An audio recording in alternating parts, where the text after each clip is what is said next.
Hey everybody, it's Brian here again, and today I'm looking at another Nintendo Power issue, and I know what you're saying. Hey, that's not an issue of Nintendo Power, that is a strategy guide. Well, you are correct in that it's a strategy guide, but you're incorrect to say it's not an issue of Nintendo Power. Nintendo Power, before they stopped doing strategy guides, when they first started, they issued their strategy guides as issues in Nintendo Power. And this was actually one of the first ones to come out.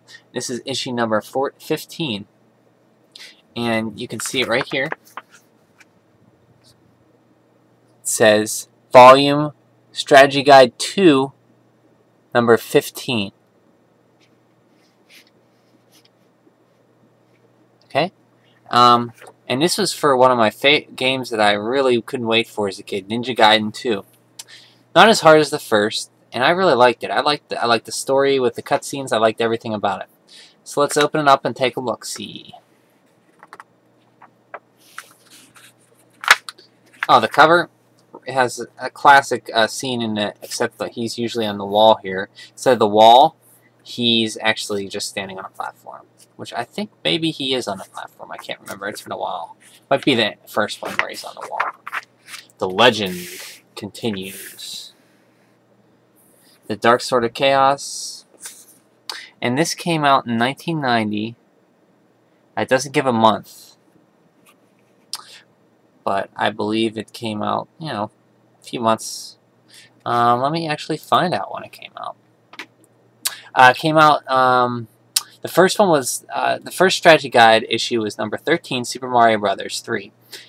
Then 14 was July, August, so this was September, October. In between September and October. So let's get on. It goes through all the acts. 1, 2, 3, 4, 5, 6, 7. It goes through the enemies, the legend, the story, the players, enemies, items, techniques of the ninja.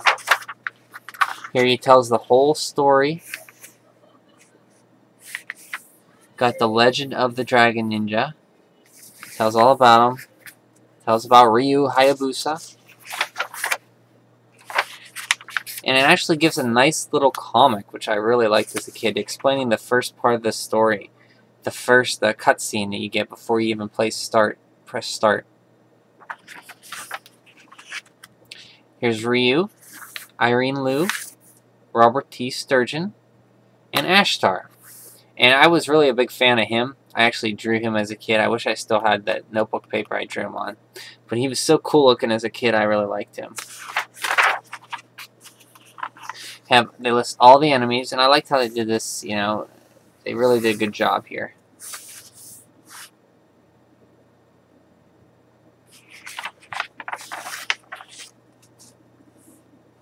The items you can get.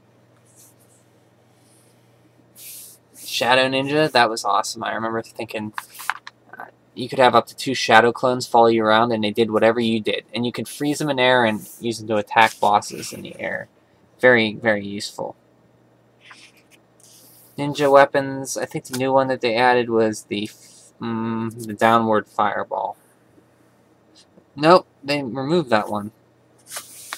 I don't think they added a new one. The only new one was the Ninja Shadows. Tell you about wall climbing.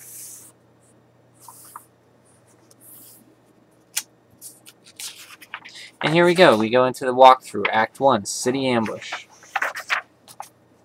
Never really explain. Well, actually they do. After a year, why he's on the roof. Oh, he's actually, after a year of vacation from action, Ryu was attacked in the city by a group of unusual thugs. His only option is to battle to the death. As Ryu brawls along the rooftops, you can follow his progress on the large map. So currently he's attacked in the city and going on the rooftops, so they're attacking him apparently. You see the maps, they tell you each stage layout very nicely. And key points they blow up about what to look for, the key items. Act 1 boss, they tell a little bit about him. His name's Dando, the Cursed.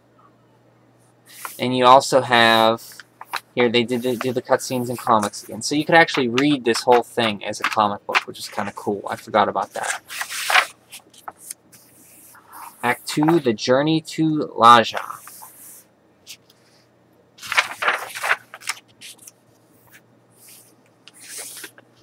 And this was the train part. The infamous wind part where the wind would push you back and you had to jump with the wind. See here they gave you a map of how to do the jumps, the patterns. Baron Spider. Here's a second boss. Baron Spider. A scientific accident at the clan Destin Xanable Biological Labs transformed him into a human spider. And here's comic panels. The Deadly Tower, Act 3. Here's that famous scene they're trying to portray on the front of the cover.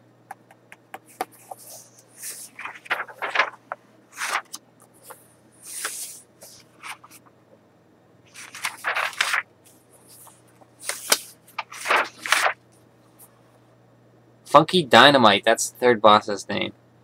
And this is one where you could really use the clones to your advantage. If you got them stuck in the air, you could stay on the ground and they attack him. Do lots of damage. There's another comic panel. Act 4, The Maze of Darkness. I remember the graphics on this one. I was blown away with the light, with the fire in the background. Just amazing.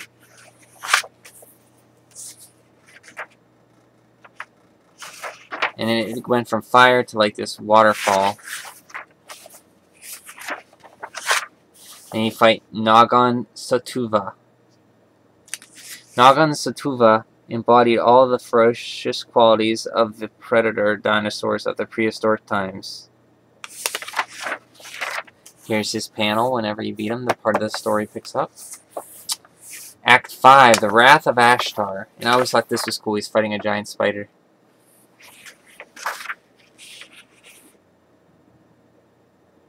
Still in the Maze of Darkness.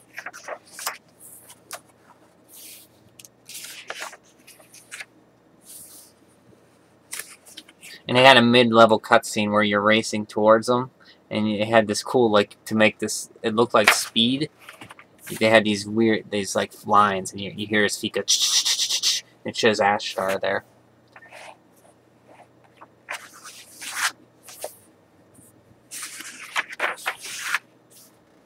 Here you go, here's his panels.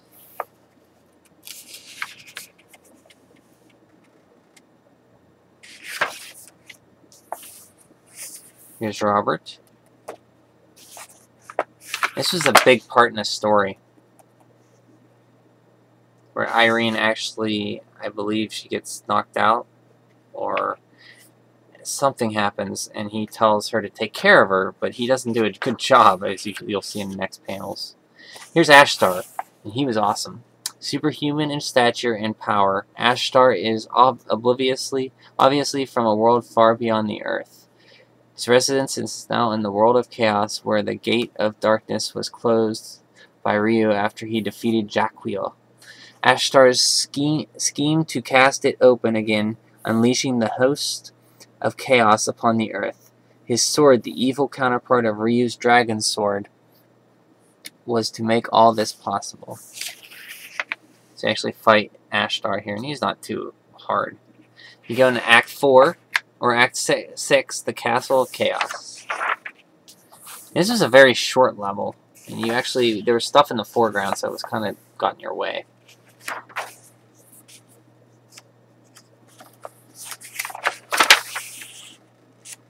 Kerberos. The legends say the Jackals' pets, dogs, Kerberos, once died for the cause of darkness. So these are the dogs that you fought on the first Ninja Gaiden. I think they were on the first Ninja Gaiden too. I think they were.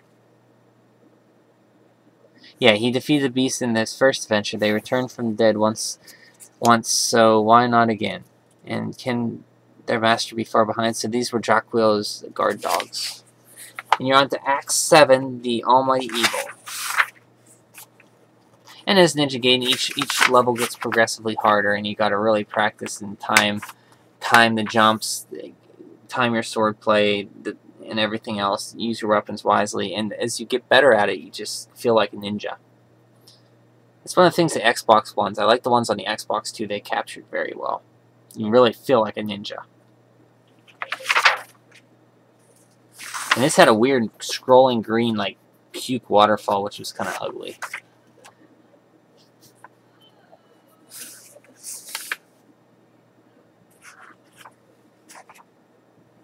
Okay. This really is the heart of the fortress, judging from its pulsating organics display on the walls. Ryu's adventure is almost done, and he will finally meet the real mastermind behind Ashtar and the Dark Sword of Chaos.